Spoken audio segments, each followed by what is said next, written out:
Governor John Kasich won his home state of Ohio Tuesday, and even though it's his only victory so far, he says that's enough to keep him in the race for president. Earlier, I spoke with Kasich, who was campaigning in Utah. Governor, let's start with your strategy to win the Republican nomination. Right now, Donald Trump has 678 delegates. Ted Cruz has 423. You have 143. Even if you win every one of the remaining delegates, 100%, you would still be short of the 1,237 majority you need. So what's your path? How does the Republican convention end up turning to you?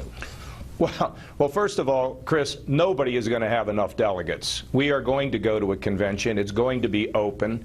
And let me also tell you that for the first time in this race in the last months, and we're rising, our rallies are strong, we are raising money, we're bringing more people into our effort.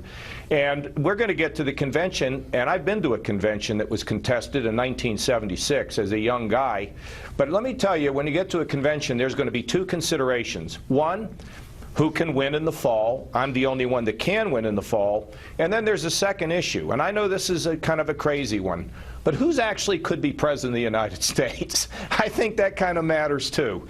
So I see the convention as nothing more than an extension of this whole political process. And I'm very comfortable with heading to that convention with momentum and more delegates, and we'll let the people there make a choice.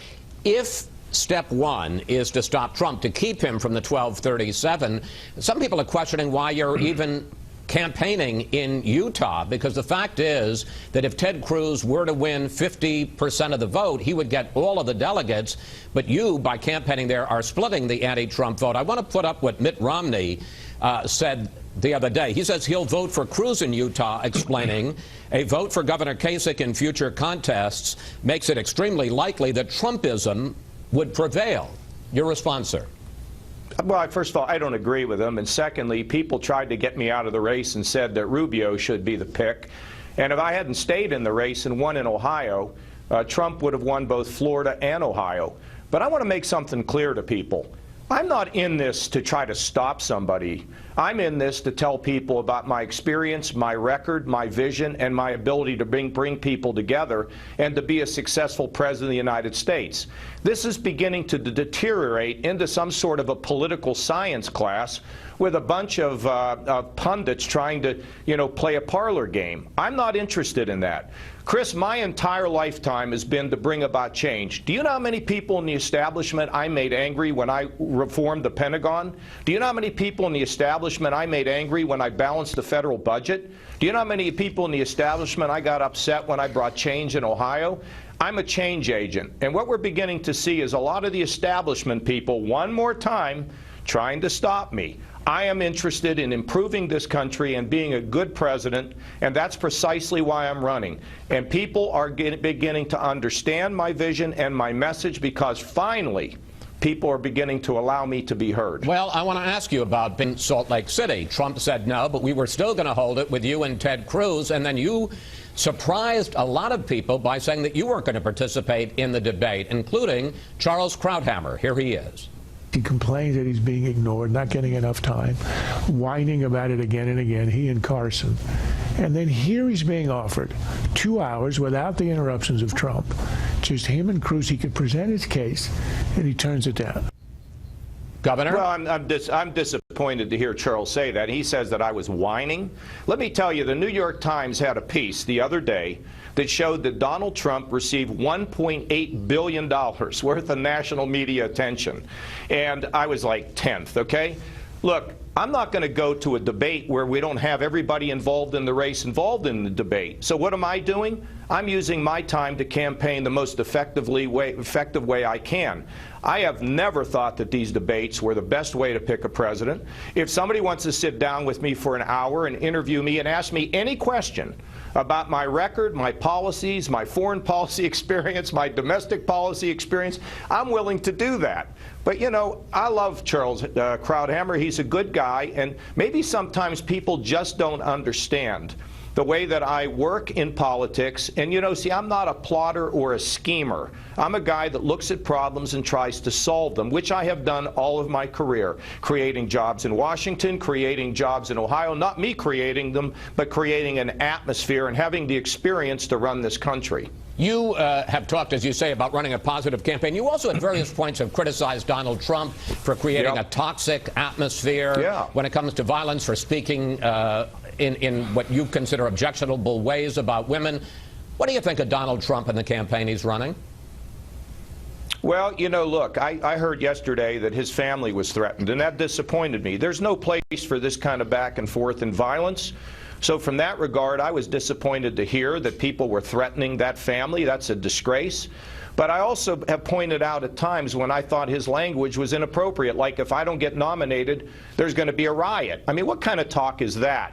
But I have to tell you, Chris, I've done more town halls, more interaction with voters than anybody, all the candidates added together. I take questions from the crowd. You guys follow it.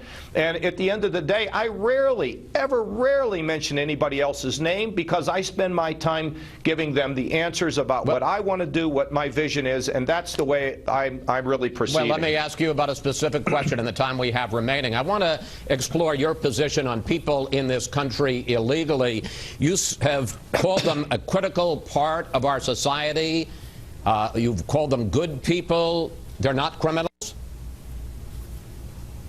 Well, look, Chris, what I've said is that, you know, look, Ronald Reagan tried to fix this whole thing in 1986. And it didn't work because we didn't finish the border. I think we need to finish the border. And once it's finished, people cannot sneak in. They shouldn't sneak in now. They got to be sent home. We should have a guest worker program. And for the 11.5 million who are here illegally, if they've not committed a crime since they've been here, I would give them a path to legalization with they pay a fine, back taxes, delayed in any kind of benefits they get, I think is a reasonable approach, but not a path to citizenship. My position has not changed. The idea that we're going to go into communities and yank people out of their homes and leave their kids on the porch crying, that's not what we're going to do. That's more promises that will never happen, and the people will become more cynical. I don't make promises, by and large, that I can't keep. I try to keep what I say, and I've not deviated from this position at all. But you know what Ted Cruz calls that? He calls it amnesty.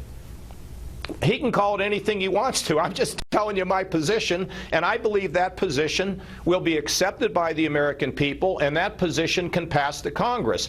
I lay this out in every town hall meeting. If somebody asks me, I tell them. But what about, look, in the 30 seconds we have left, sir, what about the argument they did break the law, they came into this country illegally, they did. And you're letting them basically be able to stay in the country despite that? Chris, I know that you don't believe that we can go house to house and block to block trying to track these people down to ship them out. You know that. Come on. The people know it too. That's just silly. You know what? I'm in this race to try to fix things, not to go out and make crazy promises that are not going to happen, that are going to further aggravate the American people. So look, you know, if people don't like that position, that's okay. I'm cool with it. But I'm not going to change my position because I think it's reasonable, and I think this whole problem is fixable. I believe it. Reagan tried. I will finish the job. Governor Kasich, thank you. Always good to talk with you. I enjoyed it today, Chris. Thank you. It was fun. It was fun. Up next, we'll bring back